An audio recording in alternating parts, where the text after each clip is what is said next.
Bonjour tout le monde, j'espère que vous allez bien. Alors, on se retrouve parce qu'on est dans la séquence 3, la diversité des cultures sépare-t-elle les hommes? Alors si vous écoutez cette vidéo une autre année et que ça n'est plus la séquence 3, bien sûr, vous adaptez. Et on va faire ici une séance de définition de ce que c'est que la culture. Donc, cette année, c'est la 4, mais s'il y en a qui écoutent cette vidéo des années plus tard, vous pouvez bien sûr adapter. Alors, le but en fait de cette séance, ça va être de commenter la définition qui apparaît là. Vous voyez que tous les mots sont soulignés, parce que tous les mots sont importants et nous renseignent sur ce qu'est la culture. Donc, comme d'habitude, vous avez besoin de votre cahier. Prenez une nouvelle page dans votre cahier. Je vérifierai en passant dans les rangs que vous avez bien pris des notes, sinon c'est une punition malheureusement. Donc, vous écrivez le titre de la séance et au fur et à mesure que je commence la diapositive, vous complétez les informations. Alors déjà, on va la lire, cette définition de la culture. Qu'est-ce que c'est que la culture? C'est un cadre de vie et de pensée propre à un groupe humain. Je pense que comme ça, elle vous paraît tout à fait normale, cette définition, mais on va voir qu'en fait, elle est très riche. La première chose, c'est que la culture, c'est un cadre. Alors, qu'est-ce que ça veut dire, un cadre? Il y a à la fois un aspect positif et un aspect négatif à ça. Un cadre, c'est un côté positif parce que ça encadre, et notamment ça encadre nos pulsions animales. Si vous y réfléchissez, toutes les cultures essayent d'encadrer les pulsions animales. Dans aucune culture, on se balade complètement tout nu. Dans aucune culture, on se rue sur la nourriture comme un lion se rue sur sa proie. Aucune culture, pour prendre un exemple un peu plus subversif, mais on ne se rue sur une femme comme un lion se rue sur la lionne. Vous voyez ce que je veux dire? Donc, toutes les cultures cherchent à encadrer nos pulsions animales, alors pas de la même façon. Par exemple, les règles sur les repas sont pas du tout les mêmes en France qu'au Japon. La façon de courtiser une femme n'est pas la même aux États-Unis qu'en France, etc. Voilà. Mais toutes les cultures encadrent nos pulsions animales. Le problème, c'est qu'un cadre, c'est à la fois positif, mais c'est aussi négatif. C'est-à-dire que ça limite notre liberté, bien sûr. Un cadre, c'est une série de règles, de normes, etc. Et en plus, ça nous influence parce qu'on l'a reçu depuis tout petit. Donc il y a à la fois un côté positif et un côté négatif au cadre. Comme vous en faites sans doute l'expérience dans la vie quotidienne, il y a des cadres qui sont sécurisants et en même temps qui peuvent être un tout petit peu oppressants. Et donc c'est ça l'ambiguïté de la culture. Alors pour bien comprendre ça, j'aime bien faire un petit schéma euh, qui ne s'affiche pas si c'est bon. Dire que en fait l'être humain a des couches, trois couches, comme des couches de sandwich si vous voulez, ou comme des couches de gâteau plutôt. La couche inférieure, c'est la nature biologique. C'est toutes nos pulsions un peu animales. Ensuite, la couche supérieure, c'est la culture. Heureusement qu'elle existe, parce que du coup, c'est ça qui fait qu'on n'est pas des animaux. Okay. Mais cette couche-là, elle est à la fois géniale, mais ça n'est que la deuxième couche. C'est-à-dire que c'est toujours mieux que la nature biologique, mais ça reste des déterminismes, des contraintes, etc. Donc heureusement qu'il y a la troisième couche, qui est la liberté, qui est la capacité aussi, du coup, à remettre potentiellement en cause la culture dans laquelle on vit. Voilà. Donc ça, c'est pour la notion de cadre. Ensuite, j'ai dit que c'est un cadre de vie et de pensée. Qu'est-ce que j'entends par là? Alors déjà, cadre de vie. Quand je parle de cadre de vie, je ne veux pas dire l'environnement. En fait, parce que souvent, c'est vrai que c'est quand on dit mon cadre de vie, c'est la campagne, c'est la mer, c'est la montagne, voilà, c'est la ville. On veut dire l'endroit dans lequel on vit, donc l'environnement. Là, c'est pas ça que je veux dire. Je veux dire un cadre de vie au sens où c'est un cadre qui encadre les façons de vivre des gens. Euh, Vivre au sens, les façons de vivre, nos actions au quotidien. D'accord? Si ça vous aide à comprendre, vous pouvez rajouter les façons de vivre ou les actions enfin, voilà, des gens. Donc ça, c'est assez évident. Les cultures, ça encadre la façon dont on vit. Alors par deux types de choses, comme vous le voyez apparaître, à la fois par des normes, je vous ai mis des coutumes, des traditions, ça c'est la même chose, ou par des lois. Qu'est-ce que je veux dire par là? Je veux dire que il y a une différence en fait entre des normes et des lois. Les lois, c'est ce qui est officiel. Ça a été édicté au niveau de l'État, au niveau de la société, et il y a des sanctions qui sont prévues. Les normes, c'est fascinant parce que les normes, ce sont des règles aussi, mais elles ont rien d'officiel. Il y a personne qui un jour s'est dit, on va tous s'habiller en pantalon plutôt qu'en Jedi. Je prends un peu toujours cet exemple-là, pardon si je l'ai déjà pris en classe, mais euh, personne n'a dit ça.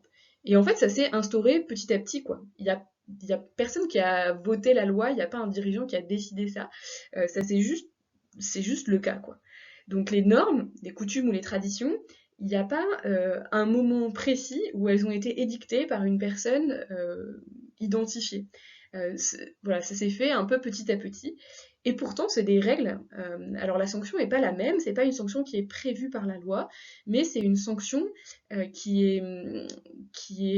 une sanction sociale en fait. La sanction d'une norme. C'est-à-dire qu'en gros, si vous venez habillé complètement différemment des autres membres de la classe au lycée, ben, vous n'allez pas avoir de sanction, on va pas vous virer de l'établissement, etc. Mais les gens vont vous regarder bizarrement. Donc c'est ça une sanction sociale, vous voyez. Donc voilà, les sanctions sociales peuvent être très violentes, hein. Vous pouvez être rejeté de votre famille si, bah, je sais pas, dans certaines cultures, si vous couchez avec quelqu'un avant le mariage, c'est peut-être pas interdit par la loi, mais votre famille va vous rejeter. Donc la sanction sociale, elle peut être très violente, hein, mais simplement, elle n'est pas officielle, elle n'est pas... vous voyez. Donc ça, c'est quand même intéressant, la culture, c'est à la fois des choses officielles, mais aussi plein de choses qu'on appelle officieuses. Si ça vous aide, vous pouvez faire une petite accolade, en fait, entre normes et lois, là, et mettre que les normes et les lois font partie de la grande catégorie des règles. D'accord? Les règles, c'est le terme générique, et puis ensuite, ben, on adapte, est-ce que c'est une norme, est-ce que c'est une loi, en fonction, est-ce que c'est officiel ou est-ce que c'est officieux. Ok. Voilà, n'hésitez pas à rajouter des informations que je dis à l'oral mais que j'ai pas écrites, si elles vous aident à comprendre. C'est ça l'avantage d'avoir une vidéo et pas juste voilà, une photocopie ou un document. C'est que du coup j'explique aussi à l'oral. Alors, ensuite, c'est non seulement un cadre de vie, mais c'est aussi un cadre de pensée. Qu'est-ce que j'entends par là dans une culture? Alors là, c'est pas que ça encadre les façons de vivre des gens, c'est que ça encadre aussi leur façon de penser. Il y a plusieurs choses qui rentrent dans cette catégorie de cadre de pensée. Il y a déjà la langue. En fait, la langue, ça on l'a déjà bien vu dans la première partie de l'année, c'est voilà, les mots qu'on a influencent forcément notre façon de penser, hein. On a fait plein de fois le schéma signifiant signifié, donc évidemment la langue qu'on a encadre totalement notre façon de penser. Il y a aussi les croyances, bien sûr, qui font partie d'une culture, et plus généralement, toutes les références communes. Dans la culture française, par exemple, quasiment tout le monde a étudié des fables de La Fontaine. Ça fait partie de la culture française. C'est des références communes, vous voyez. Donc souvent, ça peut être de l'art, mais pas forcément. Il y a des... Voilà, ça peut être des connaissances, etc., mais qui sont partagées par tous les Français. Tous les Français, je sais pas, ont appris en histoire certaines données, je sais pas, par exemple, Clovis ou la Révolution française, etc. Évidemment, je sais pas, au Japon, on n'apprend pas les mêmes connaissances, d'accord? Donc c'est vraiment tout ce socle commun de connaissances et de croyances qui sont partagées. Et donc ça, évidemment, c'est un énorme cadre de pensée. On pense à l'intérieur de ce cadre qui est donné par notre culture. Okay. Alors, petite remarque à propos de la religion. Est-ce que la religion, c'est de la culture? Les élèves me demandent parfois. Bah oui, bien sûr. C'est même à la fois un cadre de vie et un cadre de pensée. Donc la religion, vous pouvez, voilà, c'est plus un exemple ici, hein, mais il n'y a pas que la religion qui mêle cadre de vie et cadre de pensée, mais c'est vraiment l'exemple typique de quelque chose qui mêle les deux. La religion, c'est à la fois des normes, des choses qu'il faut faire et ne faut pas faire, mais c'est aussi bien sûr des croyances, donc c'est un mélange des deux. Voilà. Mais après, il n'y a pas que la religion qui est une culture non plus. Il y a des cultures sans religion et des cultures sans religion. Alors ensuite, terme suivant à commenter, c'est un. C'est un cadre de vie et de pensée propre à un groupe humain. Vous allez dire, mais la prof, elle s'arrête sur un aussi petit mot. En fait, c'est un mot très important qui peut être utile quand vous allez faire des questions de réflexion, là, des essais ou même des dissertations l'an prochain, d'avoir repéré qu'une culture, c'est propre à un groupe humain. Pourquoi c'est important ça? C'est un peu comme le cadre. C'est-à-dire que comme c'est propre à un groupe humain et un seul, ça unit les membres de ce groupe. Ils partagent tous la même culture. Mais ça sépare ce groupe des autres groupes. Ça n'est propre qu'à un seul groupe humain, en fait, une culture. Dernière partie de la définition à commenter, c'est le groupe humain. La culture, elle est propre à un groupe humain. Ce que je veux vous faire remarquer, c'est que c'est propre à un groupe humain potentiellement de n'importe quelle taille. On peut parler de culture à différentes échelles. Alors, la culture universelle, j'ai mis un point d'interrogation parce que c'est une vraie question en fait en philosophie. Est-ce qu'il y a une culture qui est partagée, donc ça serait l'échelle la plus grande ça, une culture qui serait partagée par absolument tous les êtres humains de la planète? C'est une question. On la traitera peut-être si on a le temps. C'est une bonne question, mais je mets un point d'interrogation. Ensuite, l'échelle suivante, bah, c'est le truc auquel on pense le plus spontanément, hein, c'est les cultures nationales. Donc, comme je l'ai dit plusieurs fois, la culture japonaise versus la culture française, par exemple. Il y a l'échelle inférieure, la culture régionale, donc tout ce qui se passe à une échelle nationale, je veux dire, infranationale. Donc les Bretons, les Alsaciens, les Basques, pour prendre l'exemple de la France, ils n'ont pas forcément tous la même culture, il y a des traditions, donc on est là quoi, qui sont pas forcément les mêmes, peut-être même des croyances qui sont pas tout à fait les mêmes, selon les cultures, voilà. Donc après bon, je vais pas rentrer dans les détails de la différence entre nations, enfin nationalisme, régionalisme, etc. Donc voilà, c'est juste que vous ayez conscience que la culture elle existe à différentes échelles. Ensuite, alors ça c'est important, il y a des cultures qui sont propres à des milieux sociaux. Donc enfin c'est pas tout à fait la même échelle si vous voulez. On a un peu déjà étudié ça. Il y a des cultures qui sont des cultures bourgeoises ou des cultures populaires. Par exemple, la langue, on l'avait vu, la langue est pas, la façon de parler est pas exactement la même chez les bourgeois ou chez les classes populaires, ok, dans les banlieues, on l'avait vu dans le film. Euh, donc ça, vous voyez, c'est important de se rendre compte. Euh, Là, c'est quand même amusant voilà, de voir que les façons de s'habiller sont peut-être pas exactement les mêmes chez les bourgeois ou chez les classes populaires, d'accord. Euh, donc là, je me prends plutôt voilà, une coutume, une tradition. Donc la culture n'est pas la même selon les groupes sociaux. Les références communes, ça marche aussi, hein. Vous écoutez pas la même musique, etc. Enfin voilà, il y a une vraie différence de culture au niveau social, au niveau des milieux sociaux.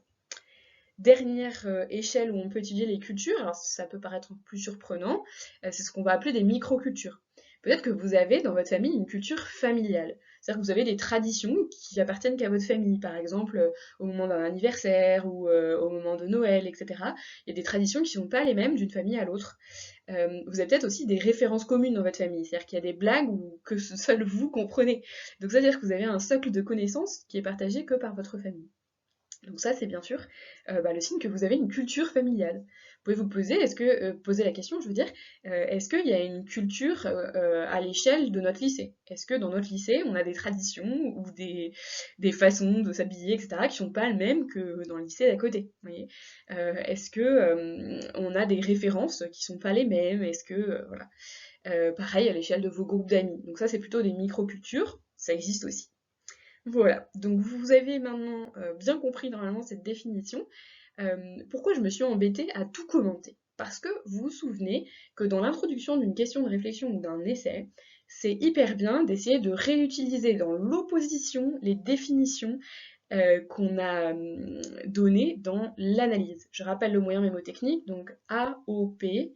A comme analyse du sujet, O comme opposition et P comme problématique. Dans l'analyse du sujet, on va définir les mots-clés du sujet, enfin en fait, et plus généralement, voilà, analyser le sujet. Dans le sujet que vous allez avoir, il y aura forcément le mot culture dedans. Et donc, ce qui peut être intéressant, c'est que comme là, vous avez une définition hyper riche, selon le sujet qu'on vous donne, vous allez pouvoir dire, bon, la culture, c'est un cadre de vie et de pensée propre à un groupe humain, puis ensuite, vous allez zoomer sur un aspect de la définition. Si vous avez un sujet sur est-ce que la culture, ça occasionne des guerres, vous pouvez zoomer là-dessus. D'accord? Parce que ça va être utile pour traiter le sujet. Donc vous allez pouvoir le réutiliser dans l'opposition. L'opposition étant le moment où, je vous rappelle, il faut instaurer le doute chez le correcteur et qu'il se dise «Ah ouais, en fait, je sais pas». Et donc ça, bien sûr, ça va être hyper utile. Si vous avez un sujet sur culture et liberté, et ben là, il va falloir zoomer là-dessus dans l'analyse du sujet et le réutiliser dans l'opposition. Parce que là, vous avez tout le problème est là, d'accord? Si vous avez un sujet sur est-ce qu'il peut y avoir une culture universelle, et ben ça va être intéressant de zoomer là-dessus dans l'analyse du sujet, l'étape A, et de réutiliser ça dans opposition. Je sais pas si vous m'avez suivi. En tout cas, vous n'hésitez pas à me poser des questions par l'ENT si nécessaire, ou voilà, quand on se reverra, quoi. Et bah, je vous souhaite bon courage pour la suite de votre travail. Au revoir!